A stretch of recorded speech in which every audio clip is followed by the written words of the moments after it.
Olá pessoal, sejam bem-vindos à nossa terceira unidade de ensino. Vocês já me conhecem, eu sou o professor Sumerli e nós estaremos juntos durante todo esse curso de Direito Administrativo. Nessa terceira unidade, nós falaremos sobre dois temas de extrema importância para o direito administrativo, que são os atos administrativos, seu conceito, elementos, características, dentre outras questões, e abordaremos ainda o tema licitações. O que é uma licitação, qual a sua finalidade, as modalidades, tipos de licitação e ainda os casos em que ela não é obrigatória. A partir de agora, atos administrativos. Tema esse que está previsto no capítulo 3 do livro didático indicado. Além desse material, os senhores precisarão estudar pelo material de apoio que será disponibilizado, ok? Então, sem mais delongas, mãos à obras. Atos administrativos são os atos praticados pelos agentes públicos. Cada um desses atos possui uma função específica. O administrador, o agente público, quando vai praticar esses atos, precisa levar em conta principalmente o princípio da legalidade, sempre buscando o interesse público. Se vocês tiverem a oportunidade de ler mais de um livro de direito administrativo, vocês vão perceber que esses atos administrativos são classificados levando-se em consideração uma série de critérios. Por vezes, um doutrinador classifica de uma forma, outro classifica de outra. Temos, portanto, diversas classificações. Então, por uma questão didática, tomaremos como referência a classificação utilizada pelo livro didático indicado. Venham comigo até a lousa.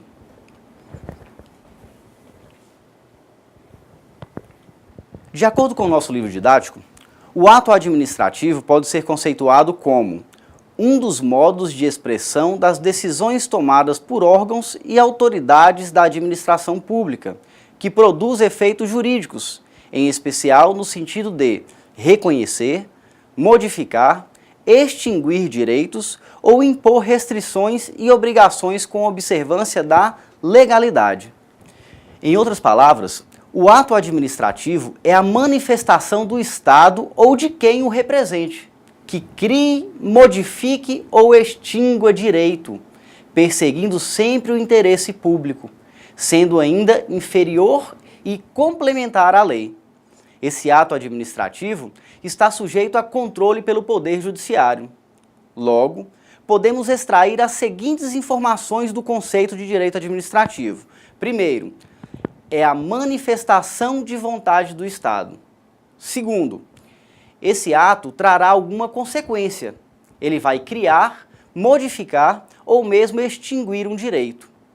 Terceira informação, o ato administrativo é sempre inferior à lei, isto é, ele deve estar de acordo com a lei e, no máximo, complementar a lei. O ato administrativo contra a lei é considerado ilegal. E, por fim, quarta informação, esse ato administrativo pode ser revisto pelo Poder Judiciário. Nós estudamos isso logo na nossa primeira aula, na primeira unidade de ensino, quando falamos que o Brasil adotou o sistema de jurisdição única ou sistema inglês, em que os atos administrativos podem ser revistos pelo Poder Judiciário. Prosseguindo, elementos do ato administrativo. Alguns autores, ao invés de usar a expressão elementos, preferem utilizar as terminologias requisitos ou pressupostos do ato administrativo. Vocês precisam saber que são expressões sinônimas. Existe um certo consenso a respeito desses elementos, principalmente porque a Lei 4.715, de 1965, que é a Lei de Ação Popular, fala sobre a existência desses elementos. Vamos a eles. Lousa. Nós temos 5 elementos do ato administrativo. Para que um ato administrativo seja válido, devem estar presentes todos esses 5 elementos. Nós temos 5 elementos do ato administrativo. Para que um ato administrativo seja válido, devem estar presentes todos esses 5 elementos. Na falta de apenas um elemento, o ato estará viciado e sua validade será questionada. São elementos do ato administrativo: agente ou sujeito competente, objeto, forma, motivo e finalidade. Analisaremos cada um desses elementos. Primeiro elemento, sujeito competente. Competência é a função atribuída por lei a cada órgão ou autoridade. Assim, para que um ato administrativo tenha validade, esse ato precisa ser expedido por uma autoridade administrativa que tenha autoridade, que tenha competência para fazê-lo. Exemplo: todos nós sabemos que toda e qualquer construção imobiliária precisa ser autorizada pelo respectivo município.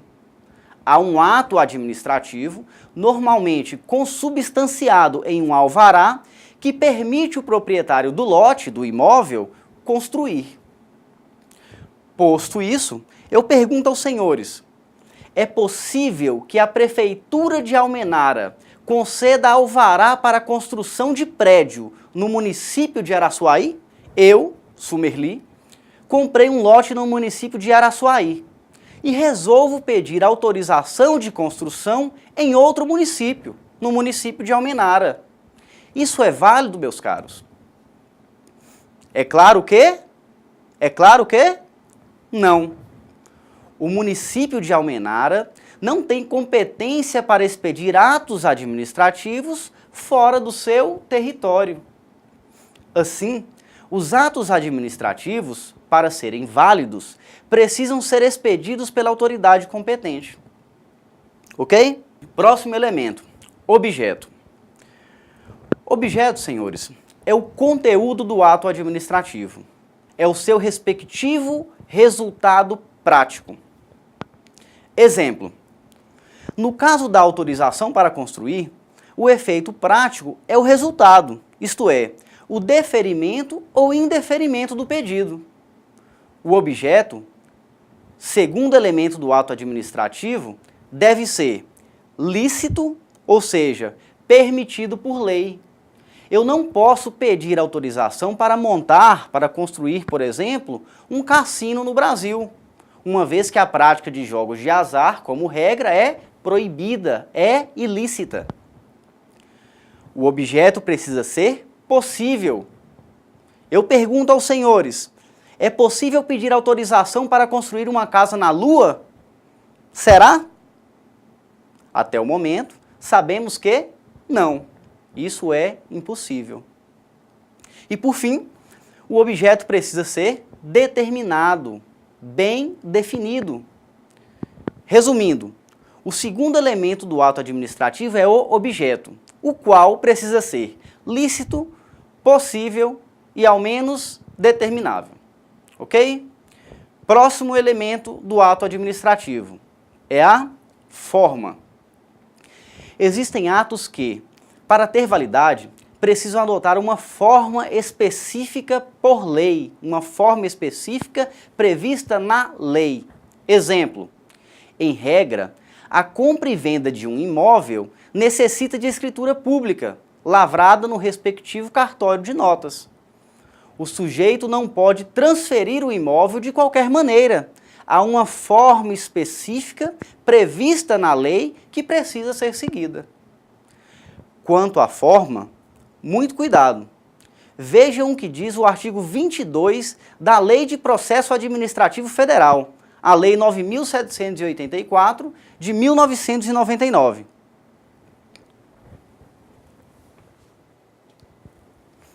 Os atos do processo administrativo não dependem de forma determinada, senão quando a lei exigir. Isso quer dizer o seguinte: a regra é que você pode adotar qualquer forma, exceto quando a lei previr forma específica para a realização do ato. Próximo elemento, motivo. O motivo do ato administrativo representa as razões que justificam a edição do ato. é a situação de fato e de direito que gera a vontade do agente quando da prática do ato administrativo. Em regra, os atos administrativos precisam ser motivados, precisam ser fundamentados, embora existam exceções. O motivo precisa ser ainda legal, respeitar a legalidade. Logo, ele precisa ser verdadeiro. Próximo e último elemento do ato administrativo: finalidade. Em primeiro lugar, todo ato administrativo tem como finalidade a busca do interesse público. Mas, além da busca desse interesse, cada ato tem ainda um resultado específico que a lei assim estabelece. A finalidade, portanto, nada mais é do que o resultado que a administração quer alcançar com a prática do ato. Todo ato administrativo tem uma finalidade com interesse público. Todo ato administrativo tem que buscar uma razão de interesse público, seja ela qual for: segurança, meio ambiente, salubridade ou educação, por exemplo.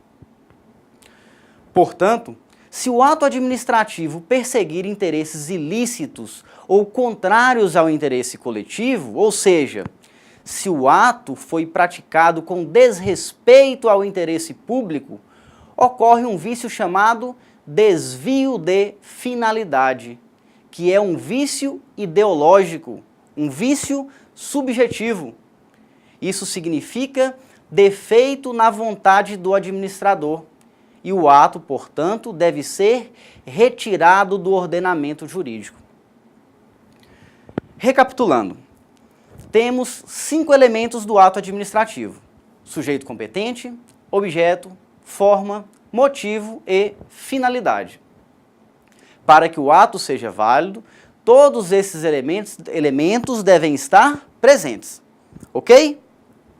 Pois bem, prosseguindo, vamos falar agora das características do ato administrativo. Os atos administrativos possuem 3 características. Vamos até a lousa.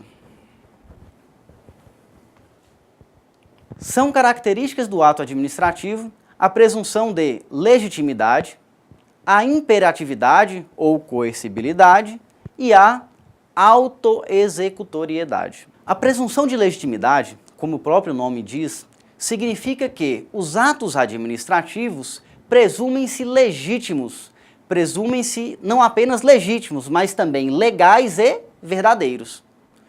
Uma certidão emitida por um município, estado ou mesmo pela União goza da presunção de legitimidade. Os atos administrativos possuem fé pública. Mas, muito cuidado, essa presunção é relativa. É uma presunção que chamamos de iuris tantum. Logo, é possível que a parte interessada prove que o ato não é legítimo. Repetindo, a presunção de legitimidade dos atos administrativos não é absoluta, meus caros. Ela é relativa. E isso quer dizer que é possível que a parte interessada prove o contrário. Próxima característica do ato administrativo: imperatividade ou coercibilidade. O ato administrativo é coercitivo, obrigatório, deve ser obedecido independentemente da sua contrariedade. Assim, mesmo que o administrado não concorde, ele continuará sendo obrigatório. O ato é obrigatório independentemente da minha concordância, independentemente da minha vontade. Por fim, a última característica do ato é a autoexecutoriedade. A autoexecutoriedade significa dizer que a administração não precisa do poder judiciário para executar suas decisões. Querem ver um exemplo?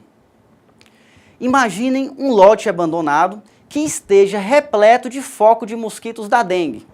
Na verdade, dengue, zika, chikungunya e tudo mais que o mosquito Aedes venha a transmitir, né? A prefeitura, naturalmente, vai notificar o proprietário para que a limpeza seja feita. Mas imaginem que o proprietário fique inerte, que ele simplesmente desobedeça a ordem da prefeitura. Nesse caso, a prefeitura pode expedir um ato determinando a limpeza, de modo que ela mesma, a prefeitura, o município, execute o ato, procedendo à limpeza. Percebam que, a princípio, entrar em propriedade alheia requer autorização judicial prévia, mas, nesse caso, estamos tratando de um ato administrativo que goza da característica da autoexecutoriedade, conforme acabamos de falar. Por fim, para encerrar esse nosso primeiro encontro, vamos falar da vinculação e discricionariedade do ato administrativo. A vontade administrativa pode ser exercida de forma vinculada ou discricionária. Essa situação faz com que alguns doutrinadores classifiquem os atos administrativos em vinculados e discricionários. Os atos discricionários são aqueles em que o agente público tem liberdade de decisão. Ele, o agente público, tem poder de escolha. Ele vai decidir de acordo com critérios de conveniência e oportunidade. Nos atos vinculados, por sua vez, não há essa liberdade do agente público. Cumpridos os requisitos legais para a prática do ato, o administrador, ou seja, o agente público, é obrigado a praticá-lo. Exemplo de ato vinculado. Exemplo típico, aposentadoria. Se a pessoa cumprir os requisitos previstos na lei para fins de aposentadoria, a administração é obrigada a realizar o ato, que no caso é a concessão da aposentadoria. Esse é um exemplo de ato vinculado. Exemplo de ato discricionário. Permissão para explorar algum tipo de comércio em áreas públicas. Pensem, por exemplo, naquela lanchonete que está localizada em cima de uma praça pública. Em cima de uma praça. Posso voltar? Exemplo de ato discricionário. Exemplo de ato discricionário. Permissão para explorar algum tipo de comércio em áreas públicas. Pensem, por exemplo, naquela lanchonete que está localizada em cima de uma praça, que é um local público. Nesse caso, a instalação da lanchonete numa área pública requer autorização do poder público, autorização da administração competente. A administração, por sua vez, pode ou não conceder essa permissão. O agente terá liberdade para decidir. Ele se valerá de critérios de conveniência e oportunidade. Assim, é possível que o local seja ermo, pouco iluminado e que haja violência naquele local. E por isso, o administrador entenda que uma lanchonete será uma boa opção, irá evitar a violência, tornando o local menos ermo, mais iluminado. Por outro lado, pode o administrador entender que uma lanchonete no local irá trazer sujeira e que, por essa razão, não concederá a licença, a permissão. Vejam que, nos atos discricionários, o administrador tem liberdade de atuação.